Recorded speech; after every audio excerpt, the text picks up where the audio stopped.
Nagtayo ang NU Pep Squad ng bagong dynasty pagdating sa UAP Cheer Dance matapos nilang makuha ang kanilang ikatlong sunod na championship nitong nakaraang Sabado. To tell us more about their three-peat, kasama natin ang NU Pep Squad. Andito sina Coach Gika Bernabe at Gabs Bahacan. Andito rin sina Amanda Alejandrino, Vanessa Olea, Justin Valera, Paulo Hilapo, Strawberry Amistoso, Aludin Panaraag at Claire Cristobal ang team captain. Guys, welcome to the score. Congratulations sa three-peat. Can we get a sample before we start? Pwede naman. Go! Cheer. 5, 6, 7, 10. Hey! And you, let's go! Hey! And you, let's go! Hey! And you, let's go! D-U-L-L-D-O-G. And you, let's go! Woo! Yeah, now we feel the energy. I want to start with Okay. Coach Gika. Coach Gika, yung team nyo was Caveman, no? Ano yung naging inspirasyon? How did you come up with that theme? With that theme, sobrang last minute na kasi yon na napag-isipan. A month ago na lang, nung nag-change kami, the coaches decided to change the theme because one of the universities parehas ng theme ng NU. And we are very open sa mga suggestions sa mga members namin, also with the coaches. So nagkaroon kami ng brainstorming. And then, since wala pang gumagamit ng Caveman, and alam namin na bagay itong theme na to para sa group namin. So, nag-come up kami sa Caveman theme. Coach Gabs, how satisfied were you with the performance of the cheer dancers and the cheerleaders after your performance sa CDC?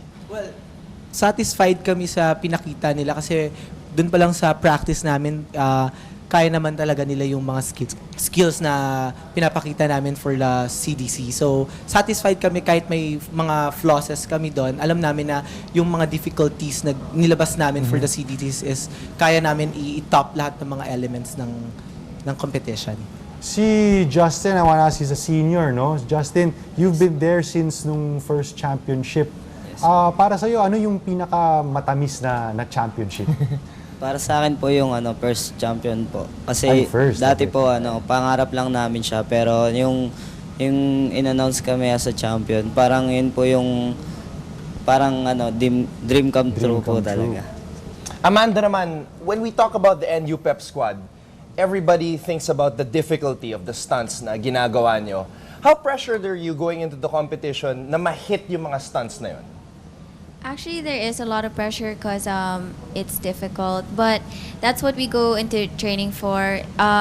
While we were doing the routine during the competition, we fell short in some places, but we're confident that next year we'll be able to do even more difficult things. And because this year we weren't able to hit everything, we're really, really hungry to be able to do something very difficult with precision, with much more precision than we did this year. So there's no pressure. It's more like it's kind of more like a challenge. Challenge naman. for next Yeah. year. Si Really Al excited. naman. Al, can you kwento mo sa amin, paano yung training? What's it like to train with the NU Pep Squad? Kamusta training? Siguro yung training namin, hindi na masusukat dito yung tatambay ka lang sa gilid. Kailangan mo na talagang mag-boost up ng pawis, pagod sa training para lang mabuo nyo yung routine na kailangan mabuo. Strawberry, syempre, bilang two-time champions, papasok sa tournament, naiisip din ng ibang schools na talunin ng NU Pep Squad. Nape-pressure ba kayo? Iniisip nyo ba yung ginagawa ng ibang schools sa inyong ensayo? Para sa akin hindi po eh. Kasi may tiwala po kami sa coach namin. Nagawa nga nila ma-triple yung nakaraan namin eh. Paano pa kaya next season? Si Paolo is also another veterano dito sa CDC. Paolo, during the competition itself, kayo yung bandang gitna na magpa-perform. Before you guys came out there, ano yung sinabi sa inyo ng coach nyo? Yung unang sinabi sa amin na magtiwala kami sa sarili namin. Gawin naming inspirasyon yung iba para mabuo namin yung routine namin. And yun lang, magkaroon kami ng confidence sa sarili namin na magagawa namin yung routine. Vanessa, kanina pinapanood namin ni Marco yung routine nyo again. And hinahanap namin kung saan kayo nagkulang, kung saan kayo nagkamali. And we saw there were some parts na nahulog yung isang member and nahulog din yung isang boulder. Ano yung, what goes through your mind when those mistakes happen at paano nyo natutuloy yung routine? Honestly po, yung di ba po nagkaroon kami ng flaws dun sa routine and sa mismong routine po, pagkatapos ng laglag, bigla kong naisip na it's God's will po yun. May plano si Lord kung bakit niya hinayaang magkaroon kami ng flaws dun sa mismong routine dahil siguro po yung dun na test talaga yung faith as a team nung NU Pep Squad. Si Claire naman, gusto ko tanongin, Claire, you're the team captain.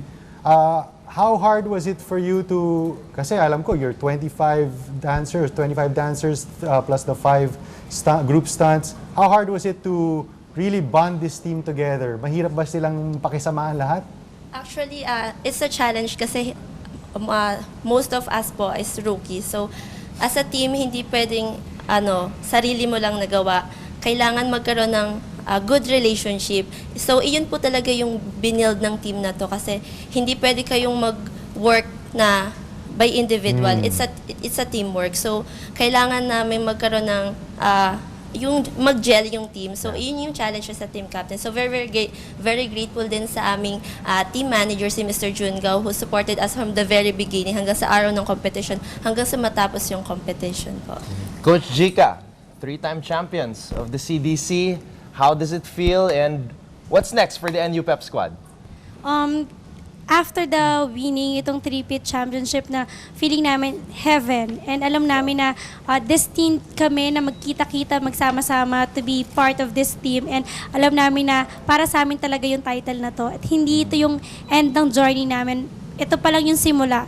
So asahan nyo kami for the next years na hindi namin basta papakawalan yung title na to. And hindi lang naman din kasi UAAP yung competition namin. Marami kaming pinaghahandaan. Yung NCC pa namin next year and hopefully makapag-join kami ulit with the international competition. And sa lahat ng competitions na yon, I'm very proud of my team na patunayan na nila na hindi lang sila pang Philippines but also international competitions. Finally, to close it out, Coach Gabs, people you want to thank? Thank you sa mga coaches namin, Coach Neil, Coach Glenn, Coach Jess, Coach Carl, Coach Nikki, sa mga tumulong po sa amin, mga supporters namin. Salamat po na hindi kayo bumibitaw sa amin. Kay Mr. Gao, thank you very much po. Sa SM Group of Companies, thank you po talaga sa pag-support sa amin. Thank you po. Again, congratulations to the NU Pep Squad. Thank you so much. Guys, thank you for coming on the show.